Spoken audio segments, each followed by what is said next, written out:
भारत के नक्शे पर मध्य प्रदेश के बीचों बीच एक शहर है, बीना। सागर जिले में बसा यह शहर समुद्र से दूर है। यहाँ न बंदरगाह है, न समुद्र की लहरें, न कोई ऐसी जलधारा जहां बड़े तेल टैंकर सीधे आकर रुक सकें। फिर भी आज इसी बीना में एक ऐसी रिफाइनरी चल रही है जो हर साल 7.8 मिलियन टन कच्चे तेल को petrol, diesel, LPG, aviation, turbine fuel, naphtha और पेटकॉक जैसे प्रोडक्ट्स में बदलती है। सवाल यही है, समुद्र से दूर, जमीन से घिरे इस शहर तक कच्चा तेल पहुंचता कैसे है? इसका जवाब है गुजरात के वाड़ीनार से बीना तक फैली लगभग 937 किलोमीटर लंबी भूमिगत पाइपलाइन। अरब सागर के किनारे उतरने वाला कच्चा तेल इस पाइपलाइन के जरिए जमीन के नीचे नीचे चलता है, राज्यों को पार करता है, नदियों और रेलवे लाइनों के नीचे से गुजरता है और आखिरकार बीना की रिफाइनरी तक पहुंचता है। एक ऐसा शहर जहां बंदरगाह नहीं है, समुद्र नहीं है, तेल के जहाज नहीं है, वहां भारत की सबसे महत्वाकांक्षी अंदरूनी रिफाइनरियों में से एक कैसे खड़ी हो गई? यही इस पूरी डॉक्यूमेंट्री का सवाल है। आप देख रहे हैं डी ब्लूप्रिंट हिंदी, जहां हम बताते हैं मेगा कंस्ट्रक्शन प्रोजेक्ट्स की वो कहानियां जो सिर्फ स्ट्रक्चर्स नहीं, पूरा फ्यूचर बनाती हैं। इस कहानी की शुरुआत 1990 के दशक से होती है। भारत की आबादी बढ़ रही थी, शहर फैल रहे थे, सड़कों पर गाड़ियों की संख्या तेजी से ऊपर जा रही थी, उद्योगों को लगातार ईंधन चाहिए था, घरों को एलपीजी चाहिए थी, बाजारों को पेट्रोल और डीजल चाहिए था। लेकिन समस्या यह थी कि भारत की ज्यादातर बड़ी रिफाइनरियां समुद्र के पास थीं। मुंबई, कोच्चि, विशाखापट्टनम जैसे तटीय इलाकों में कच्चा तेल जहाजों से आसानी से उतर सकता था, पर मध्य भारत की हालत अलग थी। मध्य प्रदेश, उत्तर प्रदेश, राजस्थान और छत्तीसगढ़ जैसे इलाकों तक रिफाइंड फ्यूल दूर दूर से पहुंचता था। मतलब लंबी ढुलाई, ज्यादा खर्च और सप्लाई चेन पर लगातार दबाव। यहीं पर भारत सरकार और भारत पेट्रोलियम कॉरपोरेशन लिमिटेड यानी बीपीसीएल ने एक बड़ा गैप देखा। अगर देश के बीचों बीच एक बड़ी रिफाइनरी बनाई जाए तो मध्य भारत को फ्यूल सप्लाई के लिए तटीय रिफाइनरियों पर उतना निर्भर नहीं रहना पड़ेगा। उत्तर और मध्य भारत की सप्लाई चेन छोटी होगी, तेज होगी और ज्यादा भरोसेमंद होगी। इसी सोच से जन्म हुआ भारत ओमान रिफाइनरीज लिमिटेड का, जिसे बीओआरएल कहा गया। 25 फरवरी 1994 को इसे एक पब्लिक लिमिटेड कंपनी के रूप में बनाया गया। इसमें बीपीसीएल और ओमान ऑयल कंपनी की भागीदारी थी। यह साझेदारी सिर्फ पूंजी की बात नहीं थी, यह मध्य पूर्व के कच्चे तेल और भारत की बढ़ती ऊर्जा जरूरतों के बीच एक रणनीतिक पुल भी थी। अब सबसे बड़ा फैसला था, रिफाइनरी लगेगी कहां? यह फैसला सिर्फ जमीन देखकर नहीं लिया जा सकता था।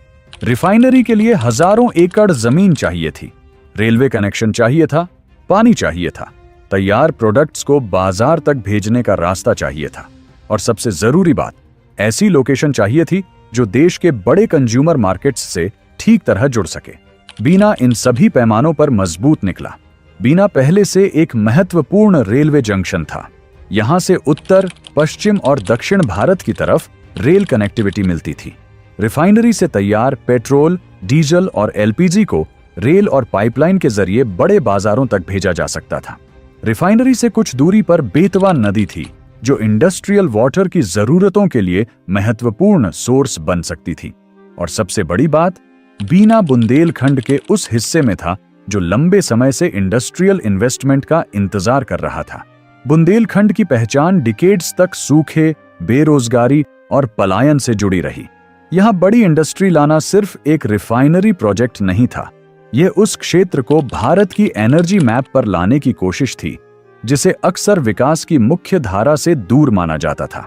दिसंबर 1995 में cabinet committee on economic affairs ने बीना रिफाइनरी को मंजूरी दी।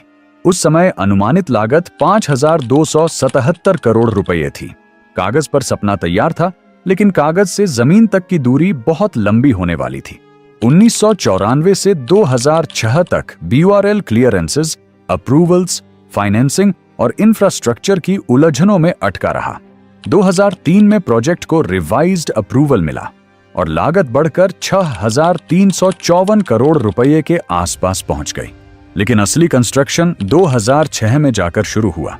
तब तक भारत बदल चुका था, फ्यूल डिमांड और बढ़ चुकी थी। बीना की जमीन इंतजार कर रही थी। और 2006 में पहली बार उस जमीन पर हेवी मशीनें उतरी। 2006 का साल बीना के बाहरी इलाके में सागर जिले की उस जमीन पर जहां अब तक खेत, झाड़ियां और खाली विस्तार थे, पहली बार भारी मशीनरी की आवाज गूंजी। बुलडोजर चलने लगे, सर्वे टीमों ने जमीन नापनी शुरू की, इंजीनियर्स नक्शे लेकर साइट पर घूमने लगे, टेम्पररी रोड्स बनने लगी, वर्कर कैंप्स खड़े होने लगे और धीरे धीरे बीना के लोगों को समझ आने लगा कि उनके शहर के बाहर सिर्फ एक फैक्ट्री नहीं बल्कि पूरा इंडस्ट्रियल शहर बनने जा रहा है। बीना रिफाइनरी के लिए लगभग 2000 एकड़ जमीन तय की गई थी। इसे समझने के लिए इतना जानिए कि यह एरिया करीब 1600 फुटबॉल फील्ड्स के बराबर था। इस पूरी जमीन को साफ करना था, समतल करना था और फिर ऐसे इंडस्ट्रियल कैंपस में बदलना था जहां आगे चलकर process units, storage tanks, control rooms, pipelines, power plant, fire safety systems और लोडिंग टर्मिनल्स एक साथ काम करने वाले थे। रिफाइनरी बनाना सिर्फ कंक्रीट और स्टील लगाने का काम नहीं होता। सबसे पहले जमीन को परखना पड़ता है, क्योंकि एक रिफाइनरी में लगने वाले डिस्टिलेशन कॉलम्स, रिएक्टर्स, वेसल्स और स्टोरेज टैंक्स बहुत भारी होते हैं। अगर जमीन का व्यवहार ठीक से नहीं समझा गया तो पूरी स्ट्रक्चर की सेफ्टी खतरे में पड़ सकती है। इसलिए सॉइल टेस्टिंग शुरू हुई। अलग अलग जगहों से मिट्टी और रॉक के सैंपल्स लिए गए। यह देखा गया कि किस हिस्से में गहरी फाउंडेशन चाहिए, कहां सॉइल ट्रीटमेंट की जरूरत है और कहां हेवी इक्विपमेंट सेफली खड़ा किया जा सकता है। इंजीनियर्स इंडिया लिमिटेड को प्रोजेक्ट मैनेजमेंट कंसल्टेंट की जिम्मेदारी मिली। यही agency design coordination, engineering review और कंस्ट्रक्शन मॉनिटरिंग जैसे कई महत्वपूर्ण कामों में सेंट्रल रोल निभा रही थी। लेकिन साइट प्रिपरेशन सिर्फ शुरुआत थी। असली चुनौती थी एक रिफाइनरी के अलग अलग हिस्सों को एक साथ बनाना। यहां क्रूड डिस्टिलेशन यूनिट और वैक्यूम डिस्टिलेशन यूनिट बनने थे। यही रिफाइनरी का दिल थे, जहां कच्चा तेल पहली बार अलग अलग हिस्सों में टूटता है। इसके बाद hydrocracker, delayed coker, naphtha hydrotreater, hydrogen generation unit, sulphur recovery unit और कई ट्रीटिंग यूनिट्स लगनी थीं।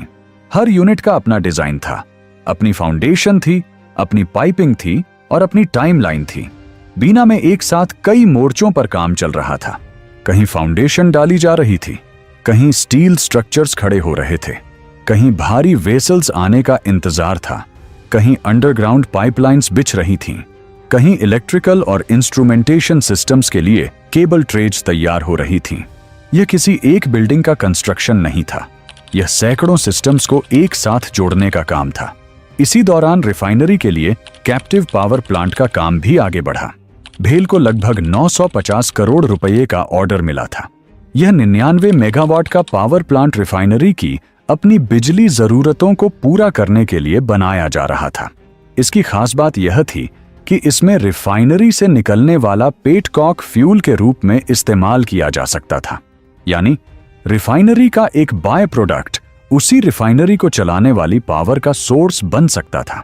यह सोच सिंपल लगती है, लेकिन रिफाइनरी इकोनॉमिक्स में यह बहुत बड़ा फर्क डालती है।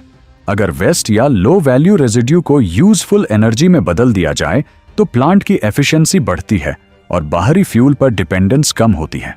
2007 और 2008 तक साइट पर रफ्तार बढ़ चुकी थी। बीना में हजारों वर्कर्स पहुंच चुके थे। शहर की लोकल इकोनॉमी बदलने लगी थी। किराए के मकान भरने लगे, छोटी दुकानें बढ़ीं, ट्रांसपोर्टर्स को काम मिलने लगा।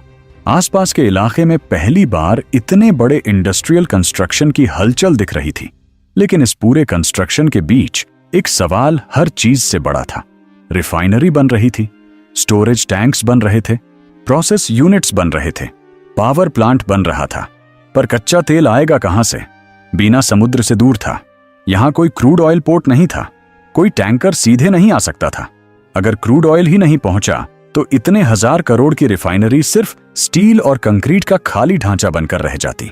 इसलिए बीना रिफाइनरी की असली जीवन रेखा रिफाइनरी के अंदर नहीं, उससे सैकड़ों किलोमीटर दूर अरब सागर के किनारे बन रही थी। वह जीवन रेखा थी, वाड़ीनार से बीना तक की क्रूड ऑयल पाइपलाइन।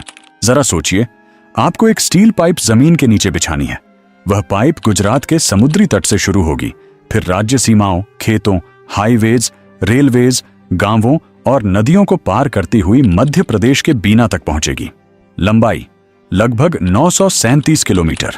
यह सिर्फ पाइपलाइन प्रोजेक्ट नहीं था, यह बीना रिफाइनरी की सांस थी। इसके बिना रिफाइनरी का पूरा सपना अधूरा था। कहानी शुरू होती है गुजरात के वाडीनार से। वाडीनार कच्छ की खाड़ी के पास एक स्ट्रैटेजिक लोकेशन है, जहां समुद्र की गहराई और port infrastructure crude oil handling के लिए महत्वपूर्ण है। यहां बड़े ऑयल टैंकर से क्रूड उतारा जा सकता था, लेकिन जहाज से उतरा क्रूड सीधे बीना नहीं जा सकता था। पहले उसे समुद्र से शोर तक लाना था, फिर स्टोरेज टर्मिनल तक और फिर पाइपलाइन में डालना था। इसके लिए सिंगल पॉइंट मूरिंग सिस्टम लगाया गया। इसे आसान भाषा में समझिए, समुद्र में किनारे से दूर एक फ्लोटिंग स्ट्रक्चर, जहां बड़े ऑयल टैंकर्स रुककर अपना क्रूड ऑयल डिस्चार्ज कर सकते हैं।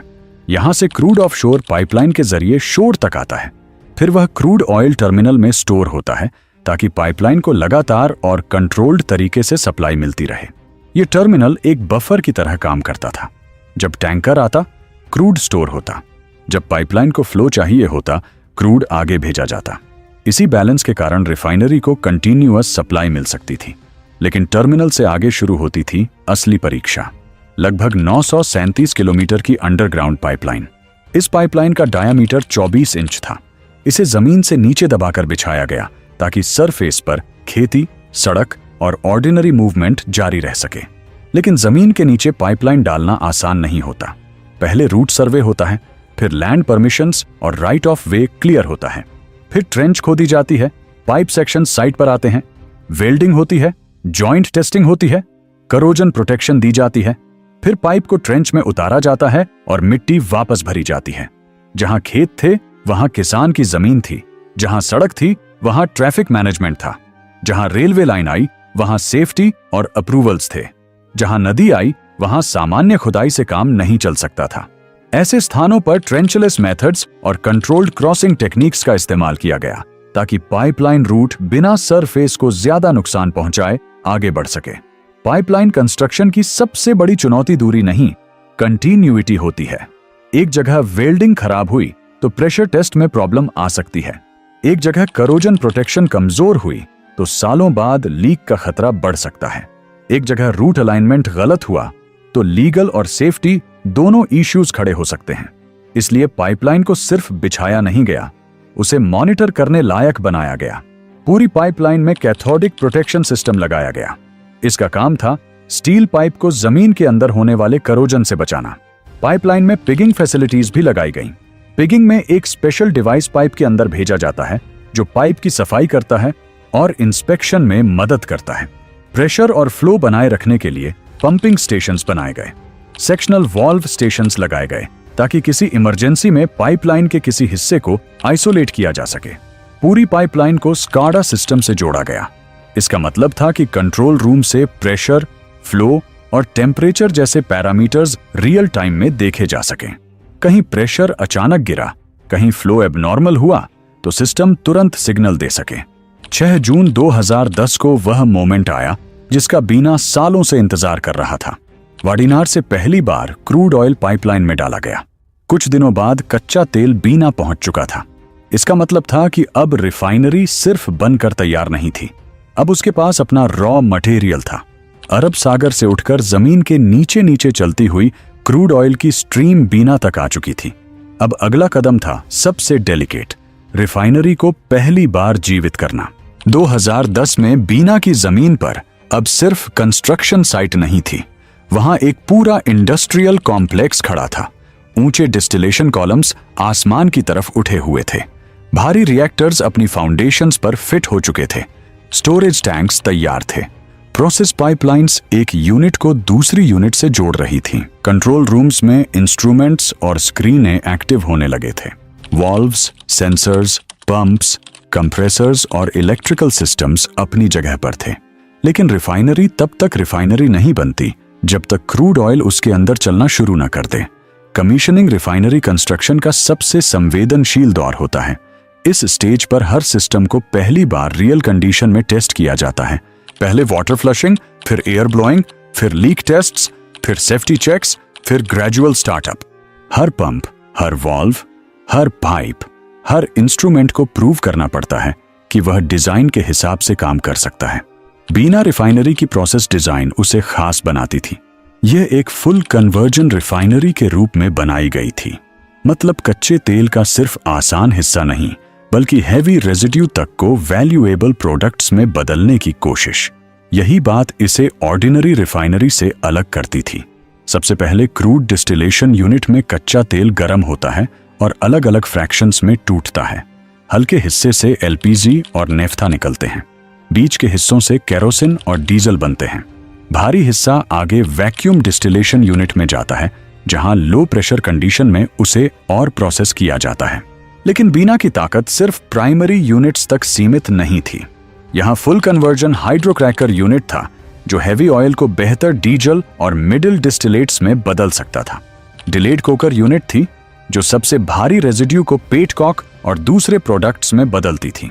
Continuous catalytic regeneration unit high octane gasoline components बनाने में मदद करती थी। हाइड्रोजन जनरेशन यूनिट रिफाइनरी की हाइड्रोजन जरूरतों को सपोर्ट करती थी। सल्फर रिकवरी और ट्रीटिंग यूनिट्स प्रोडक्ट्स को एनवायरमेंटल स्टैंडर्ड्स के हिसाब से क्लीन बनाने में मदद करती थी। इसी वजह से बीना रिफाइनरी फ्यूल ऑयल जैसे लो वैल्यू प्रोडक्ट्स को कम करके ज्यादा वैल्यूएबल ऑटो फ्यूल्स बनाने की दिशा में डिजाइन की गई थी। रिफाइनरी का 99 मेगावाट कैप्टिव पावर प्लांट भी इसी बड़े सिस्टम का हिस्सा था। रिफाइनरी में बनने वाला पेटकॉक पावर जनरेशन में काम आ सकता था। कंट्रोल और मॉनिटरिंग के लिए डिजिटल इंस्ट्रूमेंटेशन सिस्टम लगाया गया था। लिक्विड वेस्ट को ट्रीट और रीयूज करने की व्यवस्था भी डिजाइन का हिस्सा थी, ताकि रिफाइनरी का एनवायरमेंटल फुटप्रिंट कंट्रोल्ड रहे। लेकिन कमीशनिंग का रास्ता पूरी तरह स्मूथ नहीं था। जून 2010 में क्रूड डिस्टिलेशन यूनिट को पहली बार स्टार्ट किया गया। कुछ ही समय बाद ऑपरेशंस में बॉटलनेक सामने आया। इंटरमीडिएट स्टोरेज और लिंक्ड प्रोसेसिंग सिस्टम्स को लेकर इश्यूज आए और जुलाई 2010 में यूनिट को रोकना पड़ा। यह सेटबैक था, लेकिन रिफाइनरी कमीशनिंग में ऐसे मोमेंट्स असामान्य नहीं होते। जब इतना बड़ा कॉम्प्लेक्स पहली बार चलाया जाता है तो डिजाइन, स्टोरेज, फ्लो और प्रोसेस बैलेंस को रियल वर्ल्ड में एडजस्ट करना पड़ता है। इंजीनियरिंग टीमों ने प्रॉब्लम्स पहचानी, सिस्टम्स को ठीक किया गया, लिंकेजेस मजबूत किए गए और स्टार्टअप सीक्वेंस फिर से तैयार हुआ। 11 मई 2011 को बीना रिफाइनरी को ऑफिशियली कमीशन्ड माना गया। शुरुआती कैपेसिटी 6 मिलियन टन प्रति वर्ष थी। 1994 में जो आइडिया पैदा हुआ था, 2006 में जो कंस्ट्रक्शन साइट बना था, वह 2011 में एक रनिंग रिफाइनरी बन चुका था। यह मोमेंट सिर्फ बीपीसीएल के लिए नहीं, मध्य भारत के लिए भी बड़ा था। अब रिफाइंड फ्यूल दूर के कोस्टल प्लांट से खींचकर लाने की मजबूरी कम होने लगी थी। बीना से फ्यूल सेंट्रल, नॉर्दर्न और नॉर्थ वेस्टर्न मार्केट्स की ओर जाने लगा। 2012 तक रिफाइनरी ने फुल कैपेसिटी यूटिलाइजेशन हासिल कर लिया। यह किसी भी न्यू रिफाइनरी के लिए बड़ी उपलब्धि होती है, क्योंकि स्टार्टअप के बाद स्टेबल ऑपरेशंस तक पहुंचना आसान नहीं होता। धीरे धीरे प्रोडक्ट्स की रेंज और मार्केट रीच बढ़ी। बीना रिफाइनरी सिर्फ लोकल प्रोजेक्ट नहीं रही, वह नेशनल फ्यूल सप्लाई चेन का जरूरी हिस्सा बन गई। फिर 2018 से 19 में एक और लीप आया। डीबॉटलनेकिंग प्रोजेक्ट के जरिए रिफाइनरी की कैपेसिटी 6 मिलियन टन से बढ़ाकर 7.8 मिलियन टन प्रति वर्ष कर दी गई। इसका मतलब था एग्जिस्टिंग सिस्टम को कंप्लीटली नया बनाए बिना उसके अंदर छिपी एक्स्ट्रा कैपेसिटी को अनलॉक करना। कुछ इक्विपमेंट जोड़े गए, कुछ सिस्टम्स मॉडिफाई हुए, सल्फर रिकवरी और हाइड्रोजन जनरेशन जैसी क्रिटिकल यूनिट्स को मजबूत किया गया और ओवरऑल प्रोसेसिंग क्षमता बढ़ गई। इस एक्सपेंशन के बाद बीना की नेल्सन कॉम्प्लेक्सिटी इंडेक्स 11.76 से ऊपर मानी गई। यह बताता है कि रिफाइनरी सिर्फ क्रूड को बेसिक फ्यूल में बदलने वाली सिंपल फैसिलिटी नहीं थी, बल्कि काफी सोफिस्टिकेटेड और कॉम्प्लेक्स प्रोसेसिंग सिस्टम थी। लेकिन बीना की कहानी यहीं खत्म नहीं हुई। 2011 में उसने चलना सीखा। 2018 में उसने अपनी कैपेसिटी बढ़ाई। अब आगे उसका ऑनरशिप और फ्यूचर दोनों बदलने वाले थे। 2021 तक बीना रिफाइनरी को शुरू हुए लगभग 1 दशक हो चुका था। हर साल लाखों tonne petrol, diesel, LPG, aviation turbine fuel, naphtha और पेटकॉक मध्य और उत्तर भारत के बाजारों तक पहुंच रहे थे। बीना डिस्पैच टर्मिनल से प्रोडक्ट्स पाइपलाइन रेल और रोड के जरिए आगे भेजे जाते थे। 259 किलोमीटर लंबी बीना कोटा पाइपलाइन रिफाइनरी के प्रोडक्ट्स को कोटा तक ले जाती थी, जहां से सप्लाई नेटवर्क उत्तर और उत्तर पश्चिम भारत के मार्केट्स से जुड़ता था। बाद में बीनापन की पाइपलाइन भी इस नेटवर्क का हिस्सा बनी, जिसने कानपुर की तरफ प्रोडक्ट मूवमेंट को और मजबूत किया। जिस प्रोजेक्ट को कभी लैंडलॉक्ड चैलेंज माना गया था, वह अब सेंट्रल इंडिया की एनर्जी सप्लाई का मजबूत पिलर बन चुका था। लेकिन 2021 में एक बड़ा कॉरपोरेट बदलाव हुआ। बीपीसीएल ने ओमान की ऑक्यू कंपनी की हिस्सेदारी खरीद ली। इससे पहले बीपीसीएल अपनी शेयर होल्डिंग बढ़ा चुका था और आखिरकार बीओआरएल पूरी तरह बीपीसीएल के कंट्रोल में आ गई। 1 जुलाई 2022 को भारत ओमान रिफाइनरीज लिमिटेड का फॉर्मल मर्जर बीपीसीएल में हो गया। इसका मतलब था कि 1994 में जो जॉइंट वेंचर शुरू हुआ था, वह अब पूरी तरह भारत की एक राष्ट्रीय ऊर्जा कंपनी का हिस्सा बन चुका था। लेकिन बीना को लेकर बीपीसीएल की सोच सिर्फ रिफाइनरी तक सीमित नहीं थी। भारत की एनर्जी जरूरतें बदल रही थीं। दुनिया ऑयल रिफाइनिंग से आगे पेट्रोकेमिकल्स की तरफ बढ़ रही थी। Plastic, packaging, pipes, automotive parts, medical equipment, synthetic fibres, इन सब के लिए पेट्रोकेमिकल फीड स्टॉक चाहिए और भारत अब भी कई पेट्रोकेमिकल प्रोडक्ट्स के लिए इंपोर्ट्स पर निर्भर था। बीपीसीएल ने बीना में वही मौका देखा। अगर पहले बीना क्रूड ऑयल को फ्यूल में बदल रहा था, तो अब वह फ्यूल के साथ साथ पेट्रोकेमिकल इकोनॉमी का भी बड़ा सेंटर बन सकता था। इसी सोच से आया बीना रिफाइनरी एक्सपेंशन कम पेट्रोकेमिकल प्रोजेक्ट, यानी बीपीआरआईपी। 14 सितंबर 2023 को प्रधानमंत्री नरेंद्र मोदी ने बीना में इस प्रोजेक्ट की फाउंडेशन स्टोन रखी। यह सिर्फ एक और एक्सपेंशन नहीं था, यह बीना को रिफाइनरी से पेट्रोकेमिकल हब में बदलने की शुरुआत थी। इस प्रोजेक्ट का अनाउंस्ड इन्वेस्टमेंट करीब 49,000 करोड़ रुपए है। इसके तहत रिफाइनरी की कैपेसिटी 7.8 मिलियन टन प्रति वर्ष से बढ़ाकर 11 मिलियन टन प्रति वर्ष की जाएगी। साथ ही 1.2 मिलियन टन प्रति वर्ष की एथिलीन क्रैकर यूनिट लगेगी। एथिलीन क्रैकर पेट्रोकेमिकल वर्ल्ड का हार्ट होता है। यही यूनिट नेफ्था, एलपीजी और दूसरे फीडस्टॉक को तोड़कर ऐसे बिल्डिंग ब्लॉक्स बनाती है जिनसे आगे पॉलीएथिलीन, पॉलीप्रोपिलीन और एरोमेटिक्स जैसे प्रोडक्ट्स बनते हैं। आसान भाषा में कहें तो आज बीना फ्यूल बनाता है। आने वाले समय में Bina packaging material, pipes, plastic components, automobile parts, medical products और कई डाउनस्ट्रीम इंडस्ट्रीज के लिए रॉ मटेरियल भी देगा। यही वजह है कि यह प्रोजेक्ट बुंदेलखंड के लिए बहुत बड़ा माना जा रहा है। जनवरी 2025 में बीपीसीएल ने इस प्रोजेक्ट के लिए फाइनेंशियल क्लोजर हासिल किया। स्टेट बैंक ऑफ इंडिया की अगुवाई में 6 लेंडर्स के कंसोर्टियम ने 31,802 करोड़ रुपए का लोन एग्रीमेंट साइन किया। इसका मतलब था कि प्रोजेक्ट सिर्फ अनाउंसमेंट तक सीमित नहीं रहा, उसकी फाइनेंसिंग भी मजबूत हो गई। इस एक्सपेंशन के साथ क्रूड सप्लाई सिस्टम को भी अपग्रेड करना होगा। 7.8 मिलियन टन की रिफाइनरी के लिए जो पाइपलाइन पर्याप्त थी, 11 मिलियन टन की रिफाइनरी के लिए उसे और मजबूत बनाना पड़ेगा। इसलिए वाडिनार बीना पाइपलाइन नेटवर्क को भी ऑगमेंट करने की योजना है, ताकि ज्यादा क्रूड ऑयल सेफली और कंसिस्टेंटली बीना तक पहुंच सके। जुलाई 2024 से प्रोजेक्ट साइट पर एक्चुअल कंस्ट्रक्शन एक्टिविटीज शुरू हो चुकी थीं।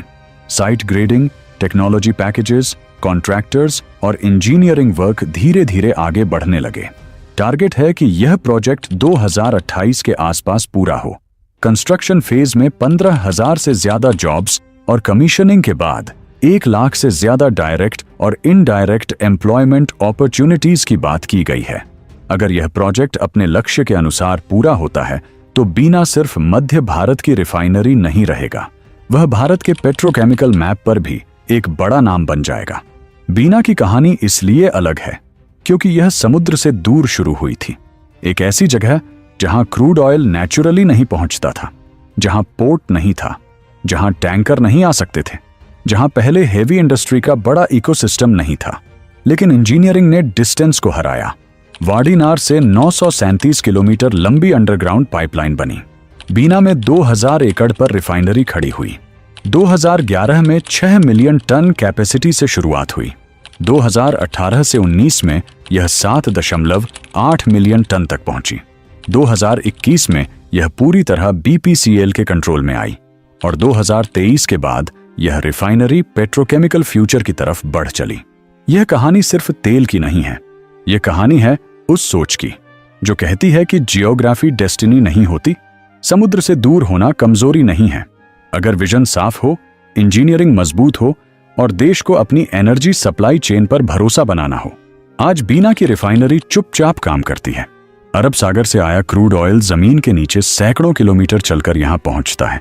फिर वही crude oil petrol, diesel, LPG, aviation fuel और इंडस्ट्रियल फीड स्टॉक में बदलकर भारत के करोड़ों लोगों की जिंदगी में घुल जाता है।